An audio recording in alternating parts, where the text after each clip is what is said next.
Eto na po,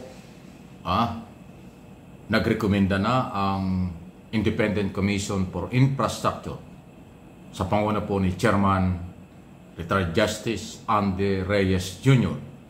ng mga kaso laban kina Engineer Alcantara at Hernandez.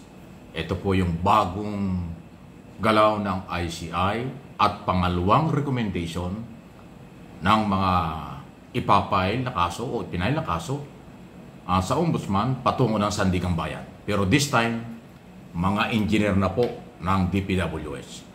Report and recommendation to the Office of the Ombudsman concerning contract ID number 35CC0148, the 72.3 million flood control project in Plaridel, Bulacan. Implemented by the Department of Public Works and Highways, DPWH, Bulacan 1st District Engineering Office, through contractor Top Notch Catalyst Builders Incorporated, otherwise known as Top Notch. The project involves the construction of a riverbank prevention structure at Bagong Silang Purok for Plaridel, Bulacan.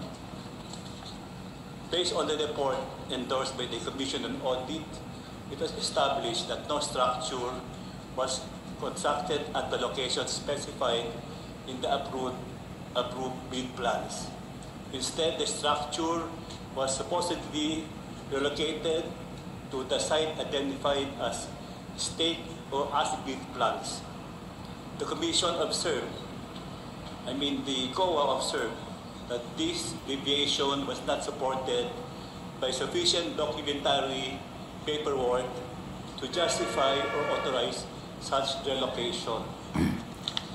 The results of the COA technical inspection, together with the available records, clearly established that the project was never constructed at the designated location in the approved bid plans. So, ghost project? Thus, not implemented despite the unwarranted release and full payment of the contract costs by the DPWH to Top Notch.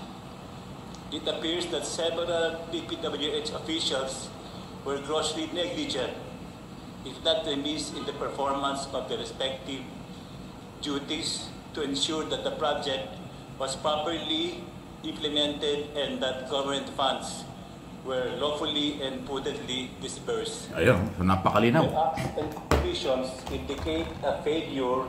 Talagang ghost project yan.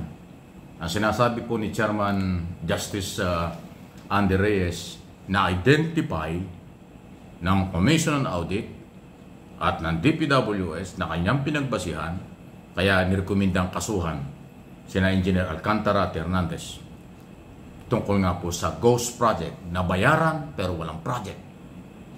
Bayad pero walang nakitang development dyan po sa Bulacan. So kung inyong narinig na ito sa mga public hearing sa Kongreso at Senado, yun po ay in aid of legislation. Pero ito, dahil si Justice Reyes, Chairman Reyes ang nagsasalita, so meron na silang ebidensya. Meron na silang dokumento na yan ang dahilan kung bakit nila inirekomenda na nakasuhan. Inirekomenda nila sa Office of the Ombudsman na kasuhan ng mga ito sa korte papunta ng Sandigang Bayan. So kung yung mapapansin, di ba last week lang ang kanyang pinakakasuhan, Jinggoy Estrada at Senador Villanueva, yung dalawa. At Yosek Bernardo, former Congressman Saldico, former Congressman Mitch Kahayon Uy ng Caloocan. Anim yung unang inirekomenda ng ICI. Nasabi naman ng Ombudsman, mabilis na yan. Formalidad na lang sa kanila, diretso sa Sandigang Bayan. Ito naman ito rin yung dalawang engineer, si Alcantara at Hernandez. So yung lahat ng lumabas noon, ngayon ay formal na. Dokumentado na ang ebidensya, ang mga statement at recommendation ng ICI. By the way, ang ICI po ay hindi korte. Fact-finding ang kanilang galaw, investigation, then sa oras na makakita sila ng malinaw na mga basihan, dokumento, ebidensya, yun ang basihan ng kanilang irerekomendang kaso. So hanggang doon ang kailang authority. Wala silang power to prosecute, wala rin silang power na mag-arrest o mahuli dahil ang kanilang fact-finding Office of the President. Ilang, parang hindi nakakalituan kasi marami nagko-comment, nagmamadali. Oh, wala pang naipakukulong ang ICI, wala pang naipapakulong ang gobyerno, wala pang nahuhuli. Natural kasi ho ang sabi at ang order ng Pangulo, rule of law. Pag merong issue, imbestigahan. Pag may ebidensya, kasuhan. So ganun po yung ginagawa ngayon. Papunta lahat doon. So itong ginagawa ng ICI, medyo mabagal pero sigurado. Ayaw nila ng bara-bara. Kasi ho itong member ng ICI, hindi naman pangkaraniwang tao yan.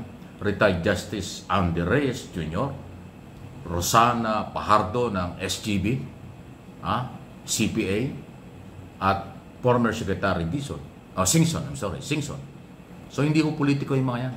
Nakatingin sila sa dokumento, then yung dokumento ang pagbabasihan sa kung ano kayang i-recommenda. So nasa tamang proseso. Huwag tayo masyadong mainip. Although nakakainip, pero okay lang yan. Pagdating naman sa ombudsman niya, mabilis na. Kasi si Boyeng Rimulya, hindi naman niya mabagal. Gustong-gusto nga niyang kasuhan lahat. At pag na-file po ang kaso sa Sandigang Bayan, after evaluation ng Sandigang Bayan, pinakamatagal na dyan, 2 linggo evaluation nila. Pag may nakitang probable cause, at yun ang tinitiyak ng ICI at ng Ombudsman, DOJ, mga nag-iimbestiga, na siguradong makukumbinsi ang mga justices ng Sandigang Bayan na merong ebidensya, merong probable cause para kaagad-agad mag-issue ng mga warrant of arrest. Ngayon, pag nagputukan, nagsabayan ng mga warrant of arrest, ang ating aabangan kung paano hulihin. Sigurado manguhuli ang PNP. Dito masusubukan si General Nartates, ang ating PNP chief ngayon. Kasi kung si General Torre ang nandiyan dyan, walang problema. Sa loob ng 24 hours, may huhulihin yan sa oras na mayroong warrant of arrest. So ito yung aabangan natin.